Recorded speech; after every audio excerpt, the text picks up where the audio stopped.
On today's episode of Pod is Life, we have our movie expert Jordan back to take us through Tag, The Incredibles 2, the new Jurrasic World movie, and Hereditary.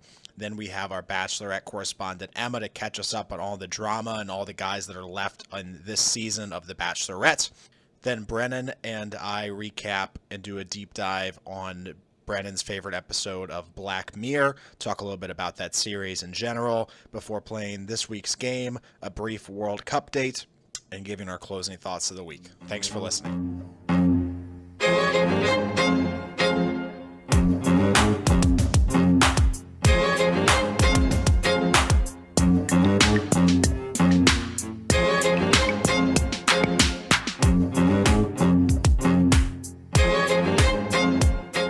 Joining me now, as he does on a regular basis, our movie expert, Jordan. Jordan, welcome back to Pod is Life. It has been a minute, so we're lucky to have you for not just one, but you could say a double feature today. How are you doing? Oh, I'm doing well. It's great to be back. How you doing? I'm good.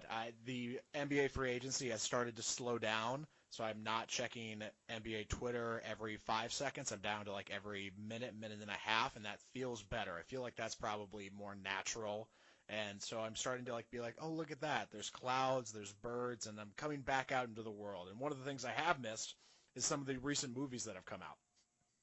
Yeah. Oh, yeah. I'm actually really excited about this. I would be lying if I haven't been looking forward to watching some Purple and Gold this coming winter, and I'm hoping we keep the big baller in LA as well. That'd be really fun to watch.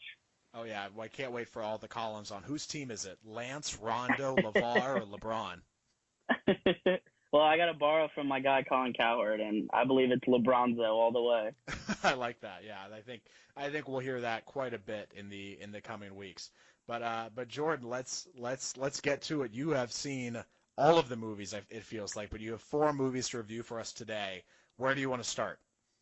Let's take it on a roller coaster, and we'll start low, and then we'll kind of work up and come down. I'm gonna say, yeah, we'll start with our low. We'll start with Jurassic World, Fallen Kingdom.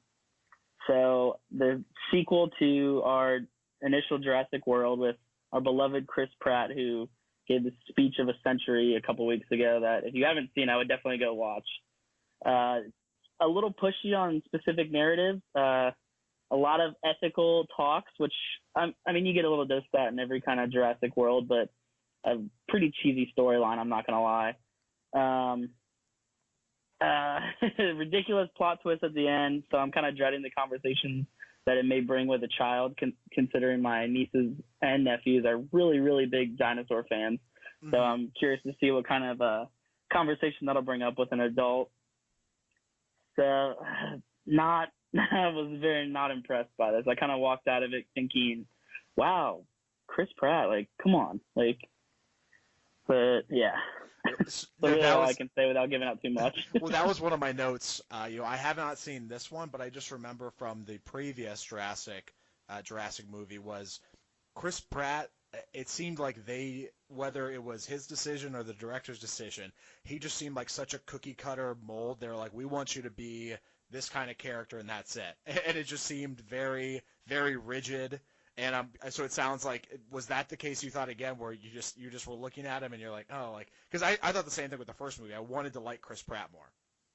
Oh yeah, I mean you go in and you're like, oh my gosh, Chris Pratt, love him, gonna love his one-liners, gonna love his snarky little remarks and his action scenes, but it's no different. If you watch the first one, you could watch all the Chris Pratt scenes, be completely satisfied, and not even care about the storyline for the second one.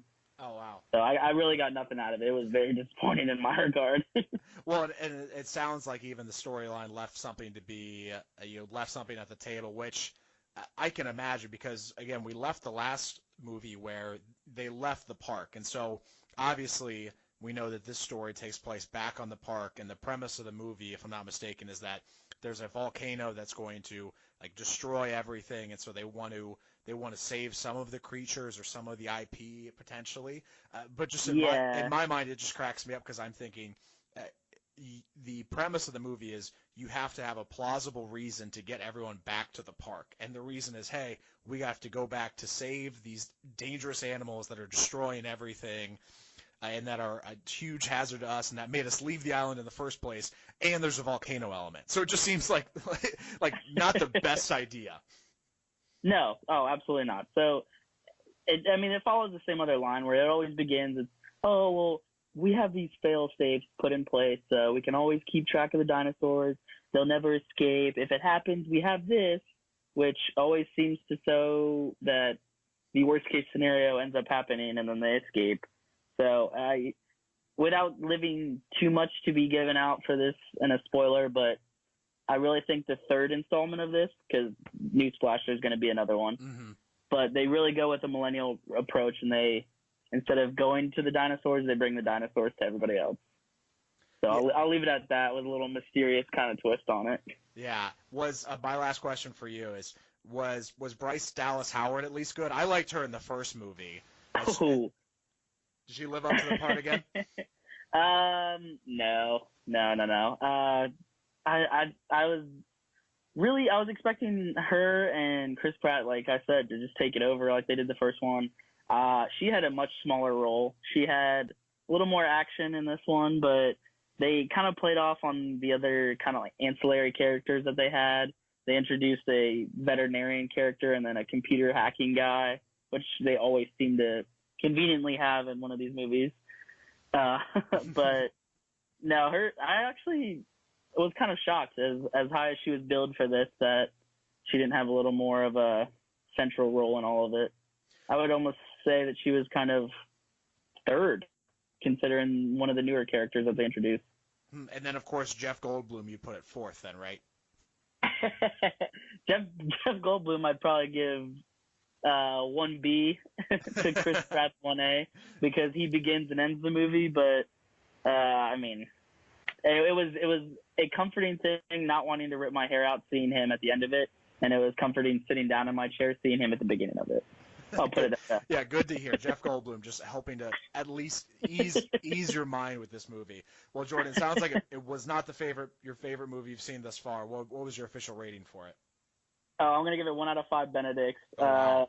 I would say half of it would be Chris Pratt, and the other half would be the baby raptors that we get to see in this one. There you go. Half for Baby Raptors, half for Chris Pratt, and the lowest rated movie thus far. What is next for us in your agenda? We got Tag. So I was predicting a summer blockbuster comedy classic a la Hangover or Wedding Crashers.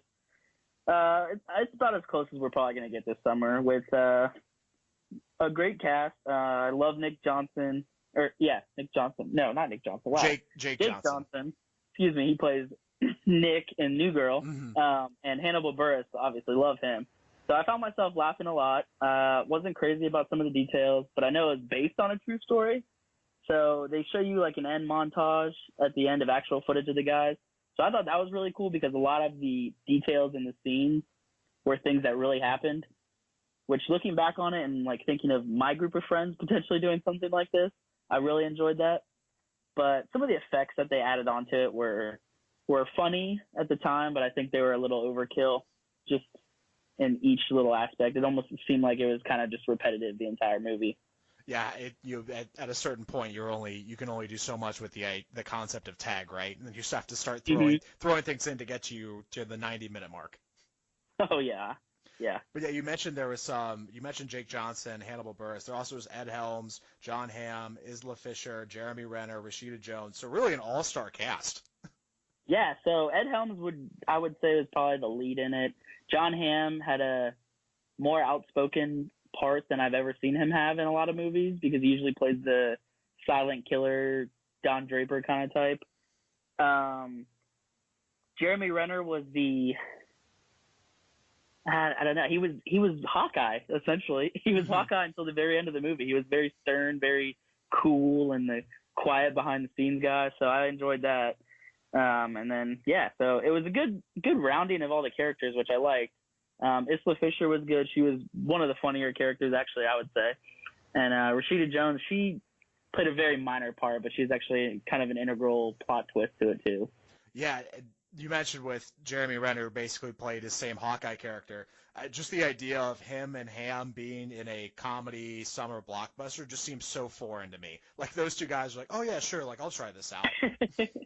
Yeah, so John Hamm uses his, I guess, his good looks and charm to kind of play the high school quarterback star kind of part where he's like, I could see that. I could buy that. yeah, he's too charming to a fault that he's dumb. And then Jeremy Renner is just so cool. He's funny.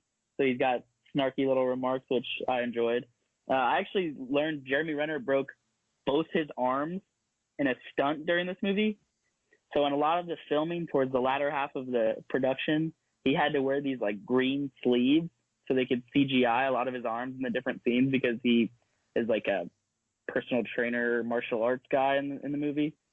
So I thought that was very interesting. That was an interesting thing. I actually learned that afterwards. So I kind of wish I would have known it before to kind of look for it and see if I could have noticed it in different parts. But technology's crazy these days, isn't it? Yeah. What'd you think overall? What was your rating for this one? This one I'm going to give 3. I think it could have waited to, if you're going to go see it, I would honestly wait till it came on a streaming thing like Netflix or Amazon. I don't foresee any other movie this summer being as funny, but it was okay. It was at middle of the road, 3 out of 5. The benchmark of hangovers is like a high water mark. So obviously like hard to get up there, but still sounds like it was good. Yeah, I'm actually kind of scared though. I don't know. I'm looking for that movie, The Hangover, or like a Wedding Crashers kind of feel, but I'm so nervous that it'll never happen again.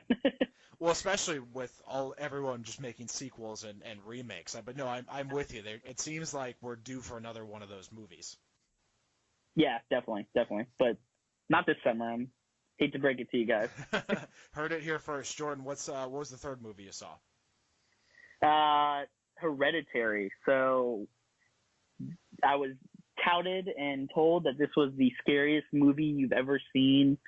I had friends that saw it. One friend saw it alone, actually, and she was telling me that she regretted going to see it alone. So I'm like, oh, this is good. This is the scary movie I'm waiting for. So very suspenseful, definitely indeed. A lot of no-name actors, but some people you would see and you'd be like, oh, yeah, I've seen them. Tony Collette, Gabriel Byrne. I think he's Scottish or Northern Ireland or something like that. But a lot of those guys, you're like, oh, that guy. Yeah, you're like, oh, I've seen them in something. But there's a lot of times where you leave the theater and you're kind of like lurking in those parts of your apartment or house or in the theater that you're like, oh, someone could actually hide up there. So crazy. One of the craziest twists at the end that actually made 2 people in the theater get up and leave. They were so upset about it. Oh my gosh. Yeah. Are you a scary movie person, Jordan? I am a movie person, so I will see whatever. If someone's gonna tell me it's the scariest movie they've ever seen, I gotta watch it. I mean, that's fair. That's fair. Find it. I'll be completely honest. I am out on all scary movies, and just purely because I would struggle to sit through any of them. I would probably have left at like the 15-minute mark, and so it would have just been a waste of $10 or $12 for my ticket. But actually, this thing's I saw it's. Obviously not the big awards have happened yet, but like some minor awards program happened, and this has already been nominated for a few things on like the scary movie side. So clearly it's gotten a bunch of buzz. I've heard basically the same thing you have, which is like this is the scary movie of the year. So and it seems like it lived up to the hype. What would you give it as your rating? 3.5 out of 5. I mean, scary movies are hard to kind of do that. I was very, very changed in my movie watching ever since I saw The Ring as a 12-year-old.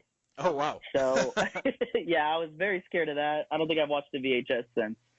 But I don't know. It's like the burning car thing. Like, you don't want to watch it because some of them are so bad, and you don't want to watch it because you're going to think that person's behind the door, but you just can't look away. That seems fair. Well, I'm glad you're going to watch the scary movies for us, and you can just tell me about it. And Jordan, that leaves us with our 4th and final movie, which was The Incredibles 2. So I was very, very pumped to see this one.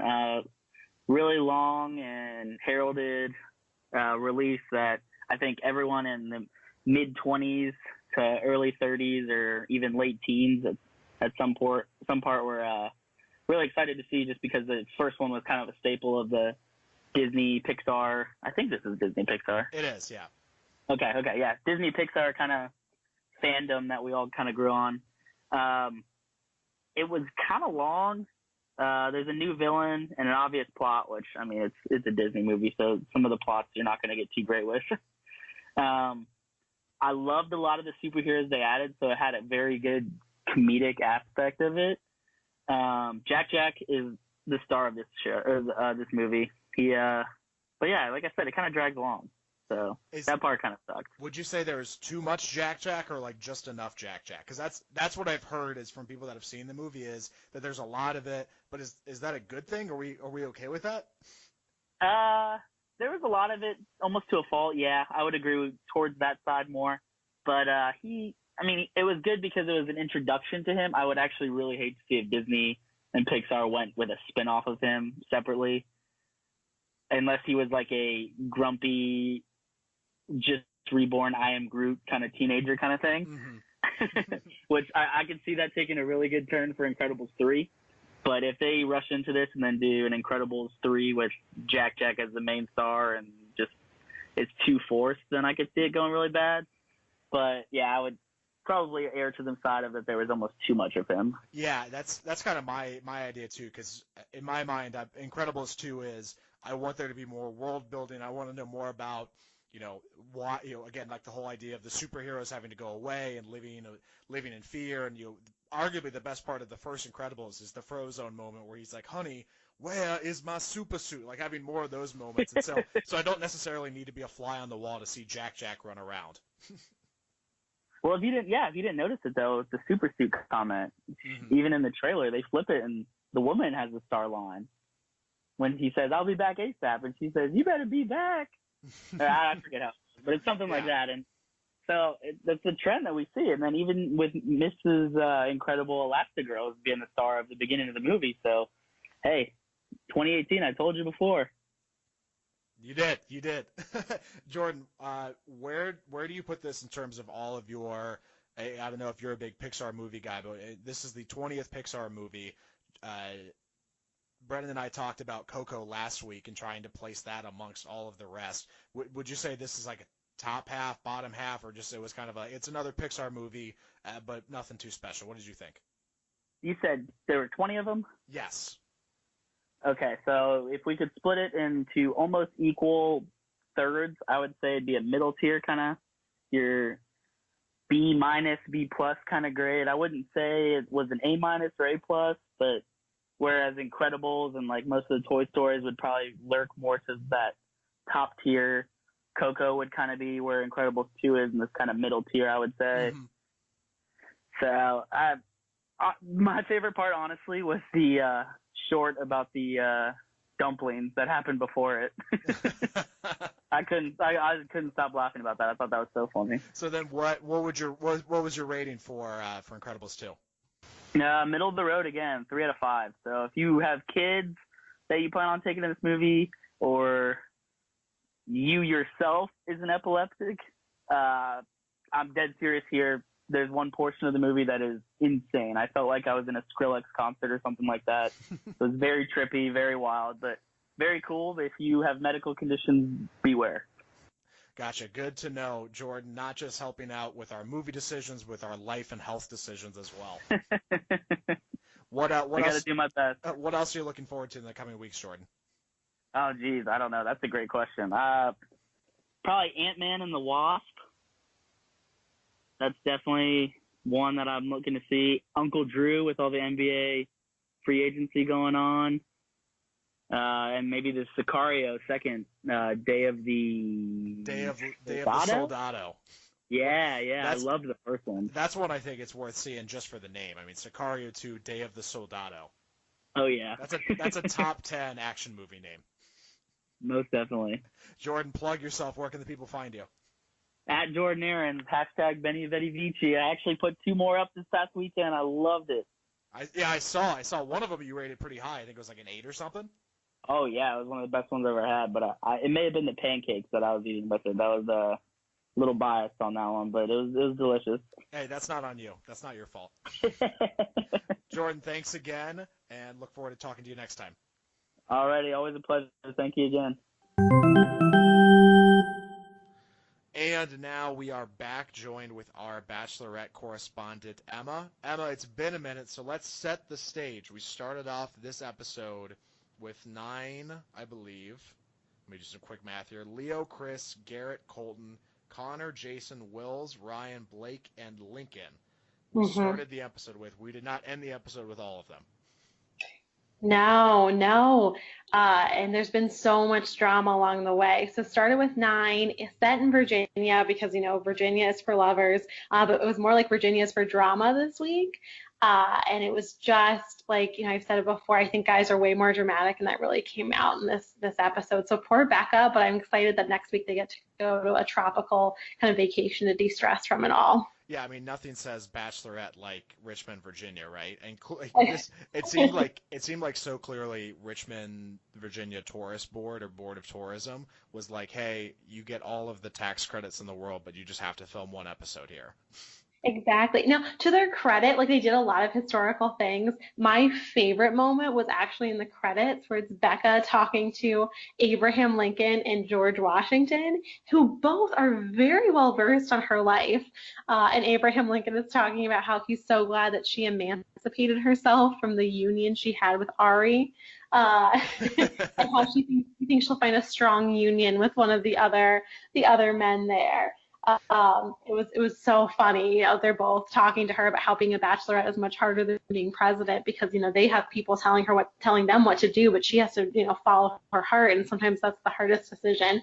And that was hysterical. So, they did try and work some historical things into there. Not that that's the best example, but yeah, I think you're right. I think there was a heavy-handed, someone from the local area there telling them that, hey, we'll give you some perks if you come and film over here. Yeah, because so there was 2 dates on this episode. The first was at the Edgar Allan Poe Museum, and the second was kind of all around the area, ending at City Hall. But nothing, as I was watching, I was like, this seems kind of more of a chore than a date with her one-on-one date with Leo. Yeah, so actually there was 3 dates. There was 2 one-on-one dates, like you talked about. They went to the Edgar Allan Poe Museum. The second date was they kind of went on on a tour and ended up with doing like a debate about Becca, like who should end up with Becca. And that was the group date, right? Yes, that was the group date. So I think there were 6 guys on that date, and 7 guys. My math was off. Yeah, 7 guys on that date. And actually, the mayor of Virginia was the one that opened the debate floor, which I feel like. I mean, I get that it's a big show, but shouldn't he be doing some other more important things than opening up a fake debate for the Bachelorette?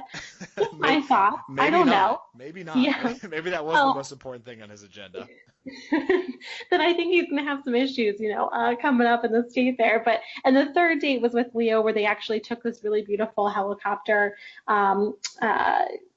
I can't think of the word guide, and ended up doing some like looking for oysters and getting oysters in the river, which looked like it was super cold. And that was kind of a little bit more chory, but it was way more down to earth and relaxed, which was kind of nice. So those were the 3 kind of dates they had this week. Yes, and the group date apparently is where things got a little rocky because for the rest of the episode, it seemed like, or at least until the majority of the way through her date with Leo, Becca wouldn't stop talking about the drama that occurred at the group date. So, Emma, what can you give us the scoop on that? Yeah, so from the beginning, actually dating back to last week, there's been some major drama between Chris, who just looks like super slimy, and Lincoln, who's kind of been a drama queen since the season began, basically. And it really just escalated during this debate when one of the questions that was asked, not to either of those 2 men, but about, was everyone here for the right reasons? And then, Chris jumped in and stated, no, he didn't think so, and kind of threw major shade at Lincoln, kind of caused this really big awkward moment. They ended up closing the debate right after that. And then it just escalated beyond that in their kind of dinner portion of the group date, to the point where there was a lot of yelling, a lot of, screaming. And Becca was just really disappointed. And it did carry over the next day with Leo, and ultimately cultivated with Chris, deciding that, the best thing that he could do would be to show up unannounced and uninvited to Becca's hotel room to tell her just how passionate he was and do basically a complete 360 from where he was last week, where he wasn't sure how she felt about him and how he felt about her, to saying he was ready to marry her. And very rarely does that go well, to have that very quick 360 spin, especially when you've been the source of so much drama this week. And it did not go well for him either. And he was very bitter about it. So one highlight, I'm excited to see how he tries to spin this in a positive way, like he will on the Men Tell All. Mm-hmm. But until that happens, he's going to continue to look like the villain, I think, for the season. Well, especially if you haven't seen any episodes, or you haven't seen any episodes in a while, you are right. He not only was he like a villain for this season, but he literally looks like he looks like a villain that would be like the evil boss in a Hallmark movie or Showtime movie. Like, he just looks like that guy. Like, whatever you're picturing, like, that's him. We were watching with our friend who had not seen a lot of the episodes, and I was like, he's just the really slimy looking one. And that's just how I think of him, because he's just got the like really greased back hair and kind of looks like a mobster, and his whole thing is being aggressive. So nothing about that is helping his image at all. Well, and you mentioned Lincoln as well, who looks like, from every clip I've seen and every part of every episode I've watched, he looks like he's just too cool for everyone else, or too cool for the show. I feel like he just gives off the air where he's like, yeah, like I don't need to be here. So it's weird. I don't get that vibe necessarily from Lincoln, but he's kind of like just dopey. Like, it's like he doesn't know how to ever read the room. Like, he should just let some things go, and he doesn't. And that's what I think causes most of the drama. And he actually ends up paying for that this week by being sent home as well. But he was the one where it was like he had the photo with Becca and was showing off the photo, and someone threw the photo. And so he had the great line. He's like, you break the photo, therefore you break my heart. And just started crying. And this was like week 2. So you're kind of like, whoa, put the brakes on. So he's just kind of been a drama queen since the beginning. So Chris has this big dramatic gesture that totally goes off the rails. He's sent home. Lincoln also sent home, and Connor sent home. So now we come with 9, we leave with 6, and the final 6, Emma, are Leo, Garrett, Colton, Jason, Wills, Ryan, and Blake. And that's actually 7, so my math's wrong. But whatever it was, those are our guys heading into next week. And it seems like all roads still are leading to Blake as a favorite. Would you agree with that?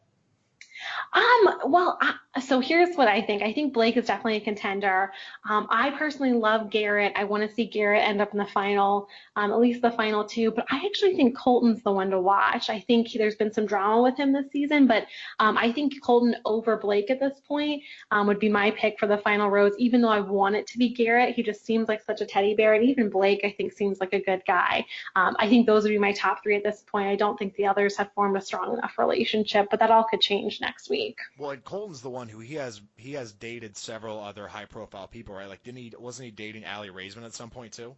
He was dating Aly. Most notably, he dated, I'm saying that in air quotes, so I realize you can't see, Tia. They had like a really romantic weekend, and the speculation is that he thought Tia was going to be the next Bachelorette. He knew that he was likely going to be on the show, tried to get this kind of romantic weekend in so he'd have a better shot during the show, which sounds even shadier is the fact that, Becca and Tia are close friends, so caused some question marks there, but they seem to have moved past that. But I just don't think the drama with Colton's over. I think there's going to be more things that pop up, but I do still think that everything that she's done so far has signified that she thinks he's really a contender in this. Well, and I completely agree with that. Yeah, everything that I've seen on Colton has just been like, like, that's interesting. Or you just start to pile all those things up on the scales.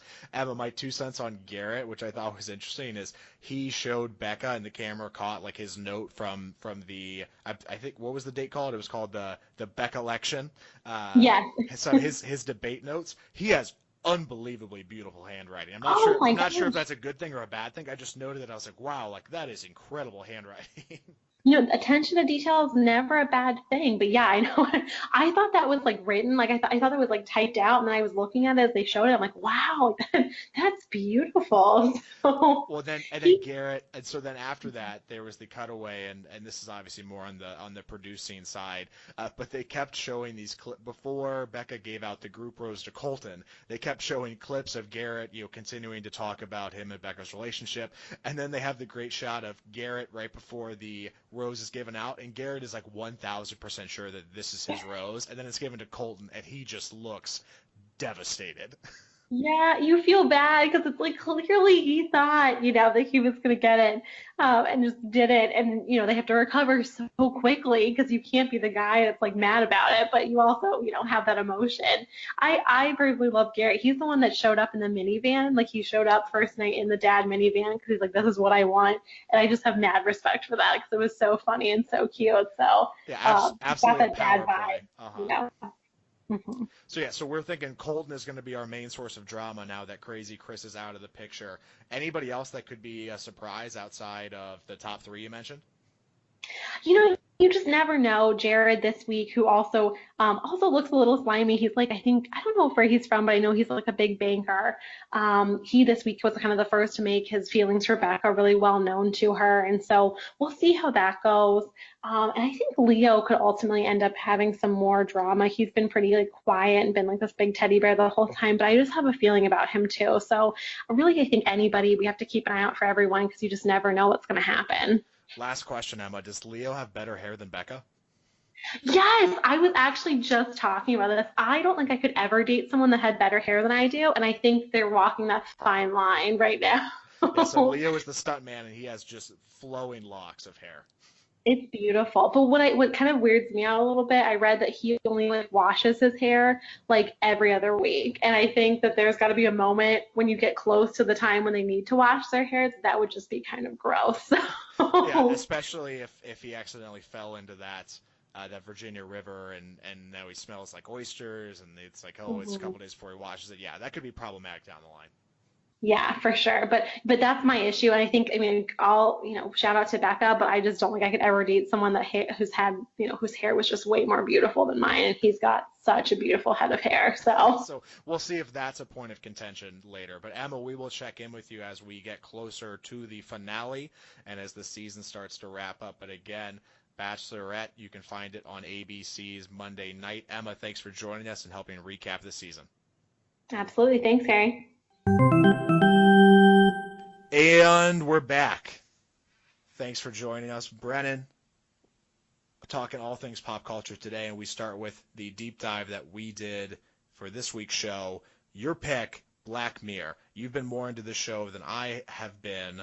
It's gone through a couple seasons. It's an episodic look at kind of the fear of technology in the future, and I'm doing a bad job explaining it. I'll let you take it from here. What do you like about Black Mirror? Why don't you sum it up for the people?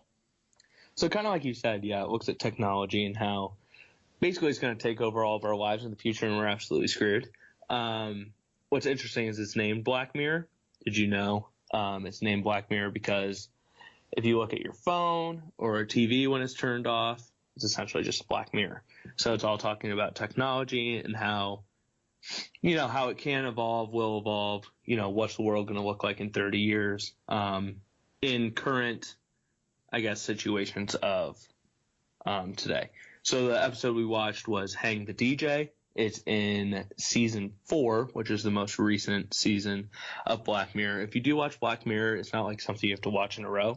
Like Harry said, it's very episodic. So it's, none of the episodes relate. They just or cover different parts of technology and advancement in the world.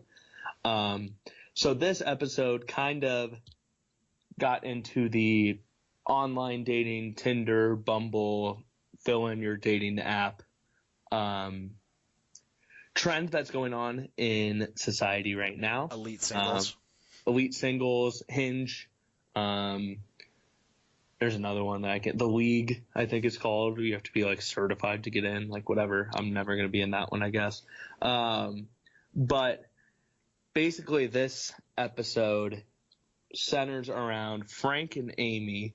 It starts with them on their first date, quote unquote. It was their first time using this app system, whatever. It's a little circular thing. They call it Coach. It kind of talks you through it. And they tell you that there's a 99.8% chance that by the end of it, you will find your ultimate match, your soulmate, etc. So they sit down, they have dinner, they're kind of hitting it off. And then you go click both at the same time, and it gives you an expiration date on how long this relationship's going to last. So their relationship was 12 hours. It was both their first times. They were kind of like, I wish this would go longer than that, blah, blah, blah.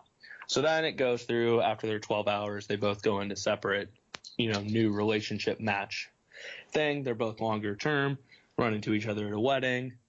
And then it starts showing Amy keeps getting like basically one night stand over and over and over and over again. And they both are kind of questioning the system's logic as this continues to go. They kind of realize that they wanted to be together.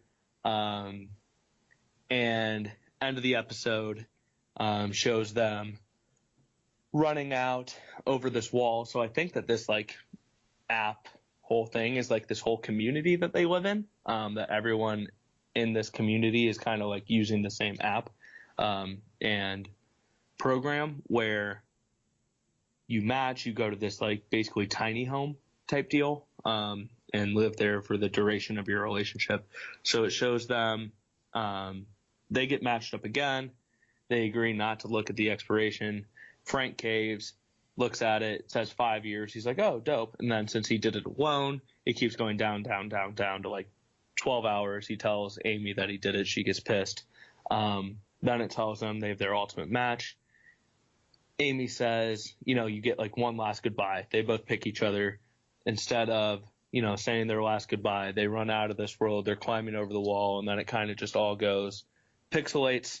And they see the number 998 above their head, and then they see 998 other versions of themselves.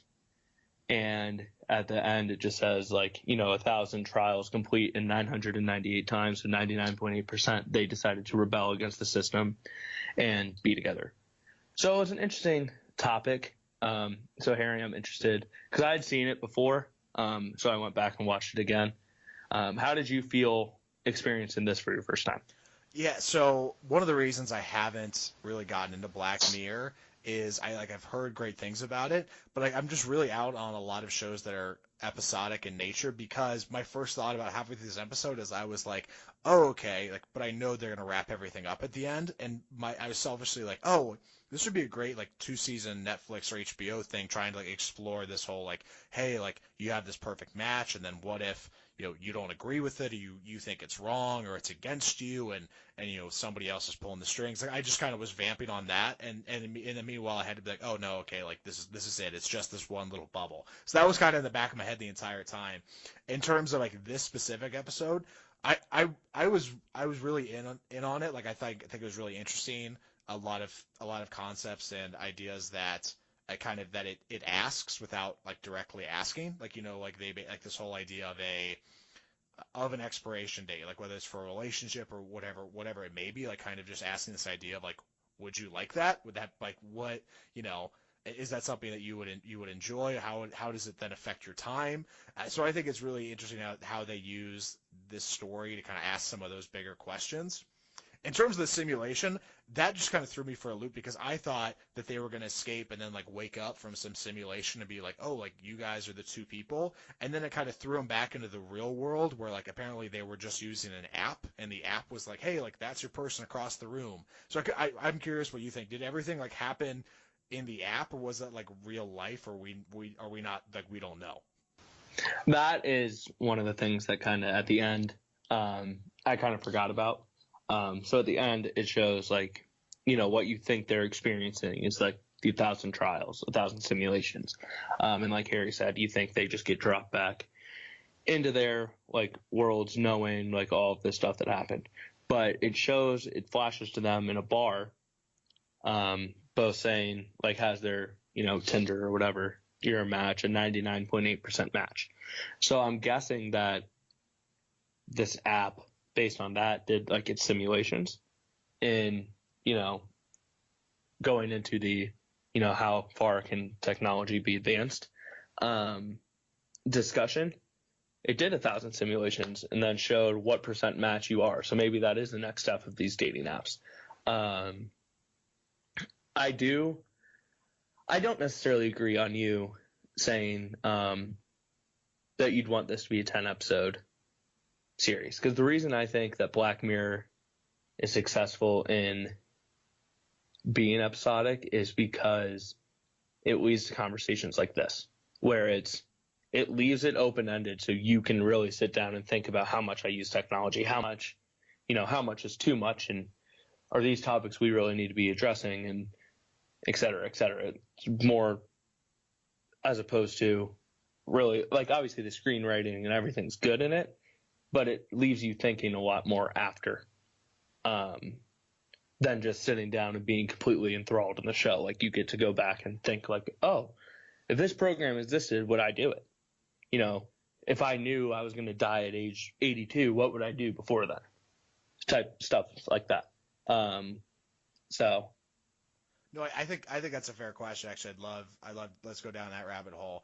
What if there were expiration dates for relationships? Would you want to know? I've wrestled with this ever since I watched it the first time.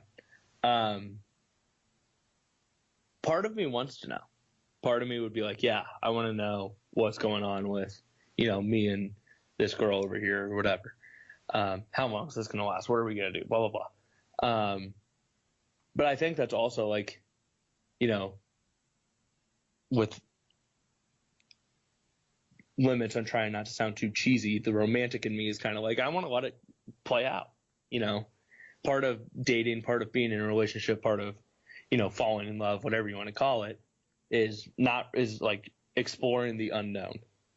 And like kind of taking that leap of faith and saying, hey, we're going to do this together.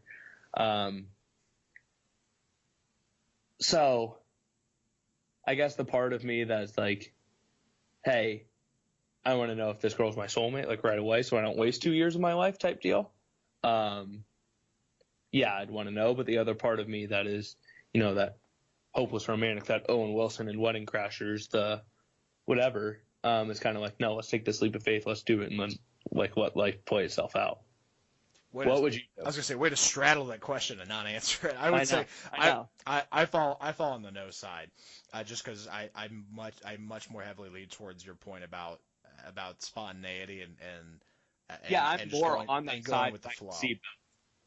I could see benefits to the other side, but they're minuscule in comparison. So I would be out on that. But let me give you another example, Brennan. We both love dogs. Would you want to know an expiration date for your dog? Absolutely not. Absolutely not. I would be. You can say the same thing about family members, though, too. No, you could. But for the dog, I would say yes, because I would want to know. That's one that I'd be okay with knowing and being like, okay, cool. Like, here's how much time we have together. What if all of a sudden you get a puppy and it's like, oh, 2 years? You're like, what the hell? Yeah, that would be your life. That would be unfortunate, and I would be sad. But then I'd be like, okay, cool. Like, we have 2 years together. That's all I would be thinking about is that, like, oh, here's day number 712. Here's day, and that's the other thing I didn't tell you guys. So in this, it like immediately starts counting down once you get your expiration date. So every time you look at that thing, it's going to tell you the exact hour, day, and minute that your dog's going to die. That sounds like hell. Well, yeah, I wouldn't want it in the same scenario where like it's attached to my hip, like a step counter, where like I just look at it 24/7. But just having a rough idea, like, okay, cool, like 2 years, like, all right, and then being like, all right, well, like, let's have a big first birthday party for you, buddy. That's so terrible. I would not want to know that at all. But I get, like, would you want to know it on like your own life? That's tough, because that's one that I'm like really 50-50 on, because I would want to say yes, but I know that then I would spend like the second half of the life just trying to like elongate it. You know what I mean? Right. Like drinking kale smoothies and just looking at it to see if it went up at all for any reason. Seeing if any of the myths actually hold true. Yeah, like when it's down to like a couple days, just lock myself in a bunker and being like, oh, nothing's getting me. I guess another way to put it too, would you rather know when you're going to die or how you're going to die? I would rather know when, because the how, statistically it's going to be some like ordinary or mundane thing, and if it wasn't, then I'd be like, if it was like a car accident, then I'd be like, well, I'm never taking a car again. Never getting in a car. Yeah, but never. all of a sudden you're taking the train and the train crashes. Yeah. Yeah, I guess you could flip that on its head too with relationships. Would you rather know like when you're going to meet your soulmate or how you're going to meet them? Like if that was another aspect of this app. Oh, I guess I would do when. Because I guess then See, the how doesn't how. really matter. Oh, so if the how was at a Browns game, you would just spend your entire rest of your life at Browns games? No, but I'm thinking if it's when, I would like psych myself out and be like, oh my god, I'm meeting her today, I'm meeting her today, I'm meeting her today, and I would just act like a complete asshole and like not be able to like spit out words. But then if it was, But it's like, okay, you're at a bar. Like if it was like generic, like, oh, you're at a bar or you're at a sporting event or you bump into her getting coffee or something, be like, oh, hi, blah, blah, blah. Because I feel like no one asks like when you met, they ask how you met. that's very true. One other thing. Did I just convince you to join the dark side? No, one other thing I did think was interesting though about this episode, and I'm sure probably has other elements of this throughout the entire Black Mirror franchise, is I thought it was actually really smart from their perspective of the the quote unquote the app was always attached to the person. It always was saying, oh, everything happens for a reason. The reason you went through these relationships is for them to get a better profile. And in the technology world, it's basically called a feedback loop. Like that's a real thing. Yeah. So it's like whenever you're on Facebook or any sort Just of like apps, collecting your data or anything else. yeah, it's basically analyzing what you're doing, and they want you to get to a certain outcome. At this point, they basically wanted to 100% like get your profile to match it up with another profile. And so from their perspective, it's like, all right, cool, we don't know this or this about you. Like, let's put you in this scenario to find out. And so that's what I thought was interesting, because as I was watching, I was like, that totally makes sense. Like, there's a world in the future where like an app can have like a feedback loop. You know what I mean? Like it obviously wouldn't be this complex, but like Tinder could in the future be like, hey, cool, like, did you like that? Did you not like that? Like, what didn't you like? And then basically like host more information about people on their platform, and it could be a step in this direction. Obviously not a simulation, but like a step towards this. That idea is out there, like in the real world today. Yeah, and that was something I didn't really pick up on in the episode. Like, I didn't think about like, oh my god, this is like data collecting, this is like feedback loop, this is like everything else, but it totally ties into, technology as a whole. And it's something interesting to think about, because it's like, how much do you share? How much is too much? Should I completely get away from social media? Blah, blah, blah. It's like, those are the conversations that are being had now. And it's like, in 20 years, what's it really going to be like? And that's something that... You're not allowed to get away from social media. That's where we tell everyone about our podcast. That's true. Maybe we go back to snail mail and just start mailing it to people. Could you imagine? Hey, get on Spotify and listen to Ty's Life. Quick story, there's always a lot of people on Michigan Avenue that hand out mixtapes, like physical copies of their mixtape. And my first time on Michigan Avenue, I didn't know this was a thing, so like somebody just handed me something. I didn't look, so I just grabbed it. Well, then the guy was like, "Hey, no, like you have to pay for that." And I was like, "No, like you handed it to me." And he's like, "Okay, well, it's $5." And I didn't have he said, "Nah, I didn't have any cash on me, so I went to give it back to him. He's like, "No, like you can't give that back to me." And so I politely as I could like tell the guy, I was like, "I'm either going to just put this on the ground and walk away, or hand it back to you so you can hand it to someone else, because I don't have $5. I'm sorry." And so this is where this ends. And so then he took it back, because I was like, dude, like I'm trying to be nice to you. Listen, this is how this goes. Yeah, I'm like, this is the way this is going to work. So yes, so while that might not be the best idea to get our podcast out there, it's an idea, and any idea is an okay idea. Hey, any press is good press, right? Oh, sure. Maybe. Any other closing thoughts you have on this episode, Harry? I would be interested to try other episodes that you liked, but this isn't something that after watching this episode, it's not like I'm like, okay, cool, I'm going to start from episode 1 and go through. Just because I know that because it's episodic and it covers so many different topics, like this is one that I thought was really interesting. I feel like there's probably other episodes that I would be more out on than this one. Yeah, and that's kind of how, like, there were some that I had to suffer through because I just, like, didn't connect with the topic. But there's another one on there that kind of dives into, like, the social media, profiles and likes and everything else that we can go into next time if you're into that. Maybe. Maybe. Leave the door open on that. Although if I'm remembering correctly, and I'd like to think that I am, it is my turn to pick next week's topic, so who knows? Yeah. Actually, I do know. We're watching Jurassic Park. Oh my god, no. I'm one of those guys that I've like hung my hat on the fact that I've never seen any of them. You haven't seen it? No. Perfect. We're watching it. I think, oh my god, this is the worst. What's it on?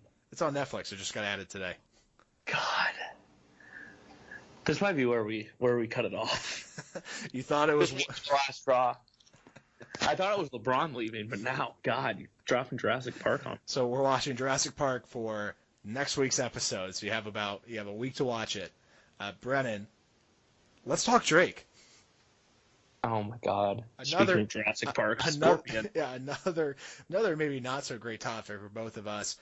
We both like Drake. I think that's a fair statement. We both were underwhelmed with this new album, Scorpion. Yeah, and we've talked about it before when we broke down Kanye. How I'm very much a fan of artist progression. I'm a fan of artists changing their sound. I'm a fan of them exploring their artistry and deciding, taking risks in who they are. At the same time, consistency is a big determinant in, continually putting content out there. And this is very consistent on Drake. It just also kind of sounded very similar to me. There wasn't anything where I listened to it and I was like, oh, this is going to be a jam. There were lines in it where I was like, people are going to yell this in the club because it's Drake and that's what people do. But there wasn't anything where I was like, I love this album. Like, out of the summer albums, I liked Kanye and Kids See Ghosts better. So I thought the same exact way, where a lot of the songs, I was like, okay, that sounds like this one or this one, and then they start to add up, and I'm going. You put out 25 of these, and all these sound like. I was like, all these sounded like, and really to me, there were 2 or 3 that stood out, and 2 of them were his singles that he released beforehand, God's Plan, right. And what's the other one? Well, I'm Upset was another one on there. Yeah. And I'm looking at it right now. This shows how little we enjoyed this. So God's Plan,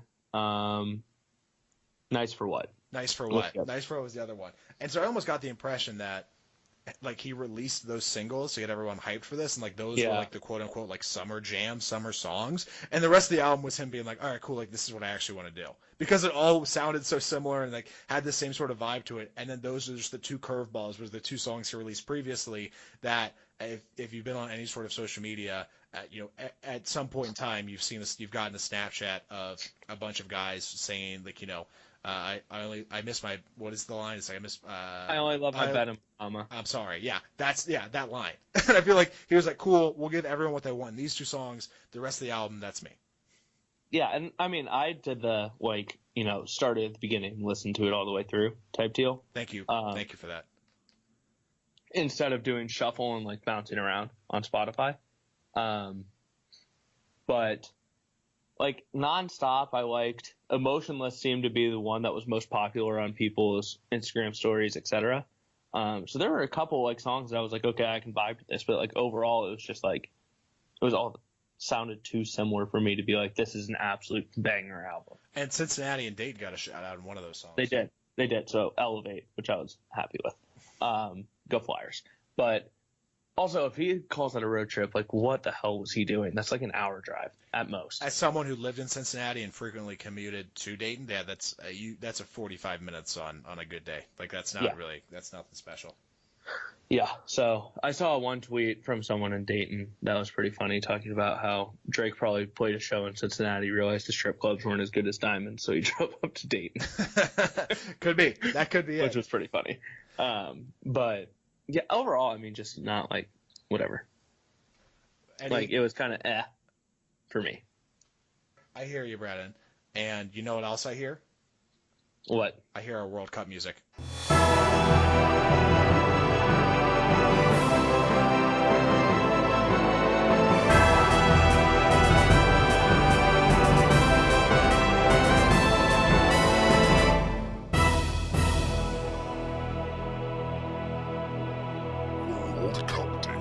Cupdate. Brennan, the host country, Russia, who totally are playing by all the rules. Vladimir Putin is the fairest game player in the world. Totally following every rule. Their team's probably passed every test they need to pass. They won in penalty kicks today to knock off Spain, who is heavily favorited to beat them. Also, America's still not playing. And that is your World Cup date.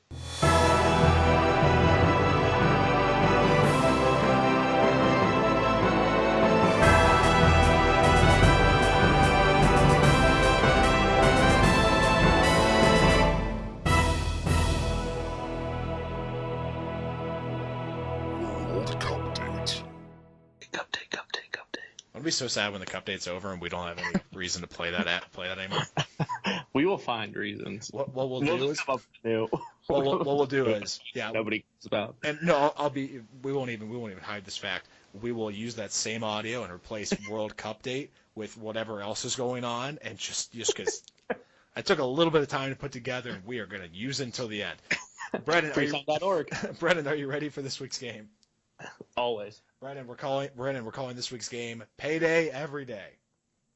Today is, as we're recording this, Brennan, today is July 1st, also known as Bobby Bonilla Day, a former Mets player that was owed $6 million from the club.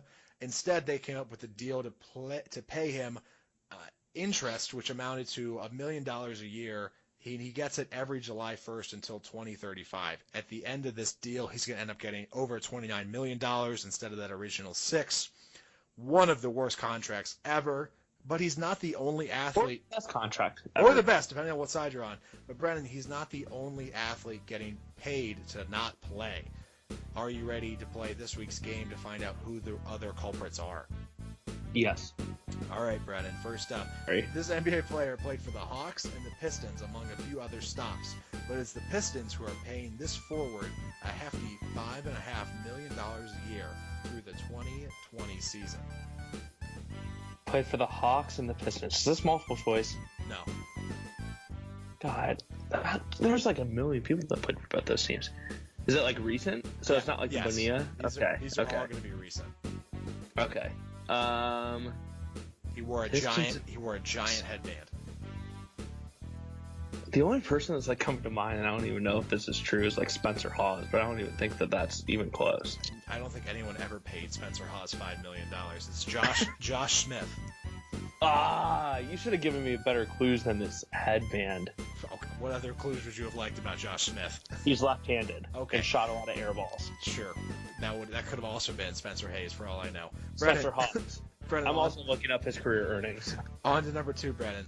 This Red Sox player had one of the biggest contracts in MLB history when he signed for it in 2000, and the Sox are still paying for it, giving this player about $2 million a year through the 2026 season. He play outfield? Maybe. Is it Carl Crawford? Maybe he didn't play outfield. I say maybe because I don't know. Well, then it's not Carl Crawford because I just answered that. I'll give you another shot. Okay. He also played for the Indians, the Dodgers, the White Sox, and the Rays. So you don't know what position this guy played? Maybe. God, you are the worst. He won a World Series in 04 and 07. And he's not David Ortiz. Okay, so he was on the Red Sox in 04 and 07. Played for the Indians at one point. And the White Sox, Dodgers.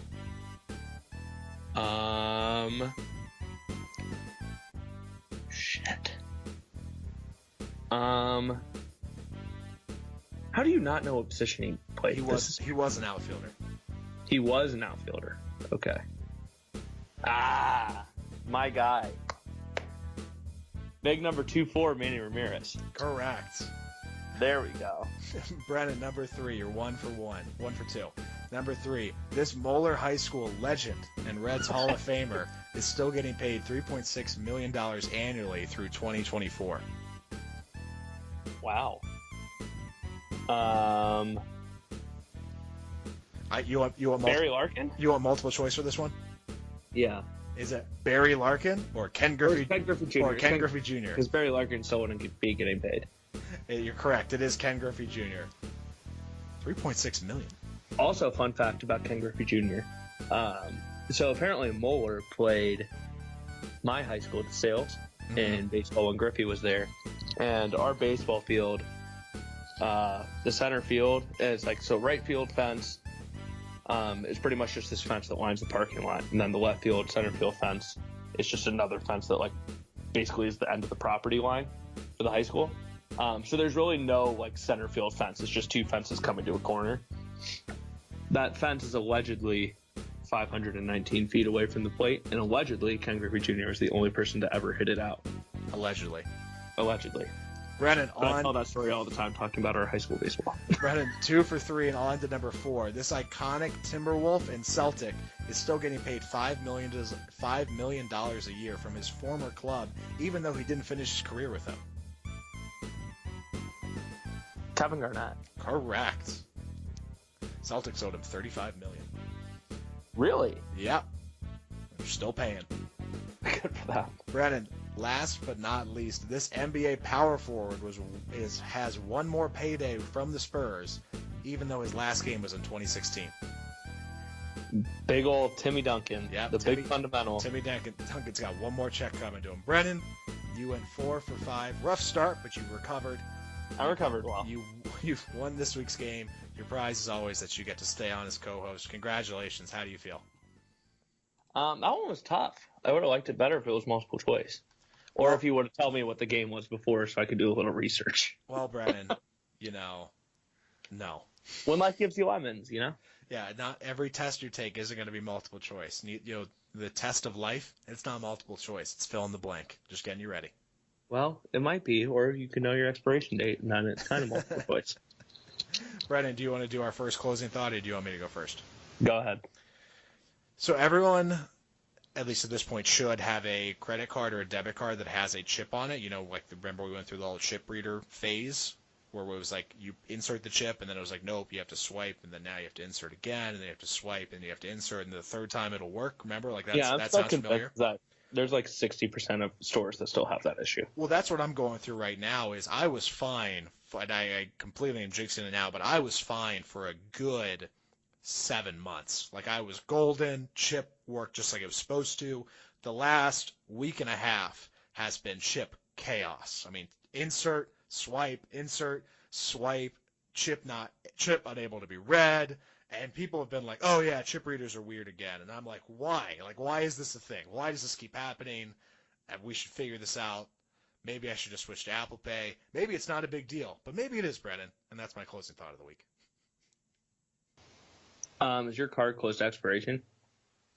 Maybe. Actually, no, it's not. Okay, because I had the same problem. My card was close to expiration, so I figured that was probably why. No, you know what? I'm going to go on a hiatus on closing thoughts. Not going to have one. Why is that, Brennan? You're too distraught? I'm too distraught. Well, LeBron James has completely consumed my mind on the ability to have closing thoughts. So I'm just going to say thank you, LeBron. Well, yeah, thanks for doing the one part of your job that I ask of you every week to come up with something to talk about at the end. But it's okay. I understand. Hey, you throw pop quizzes at me every week, and I perform like a superstar. So do not come at me about not being able to think on my own. It's okay. I'm just heated about my chip card reader. We're all a little testy. It's been a long week. Hope everyone had a good 4th of July. We'll see you guys next week. Happy birthday, America. Woo!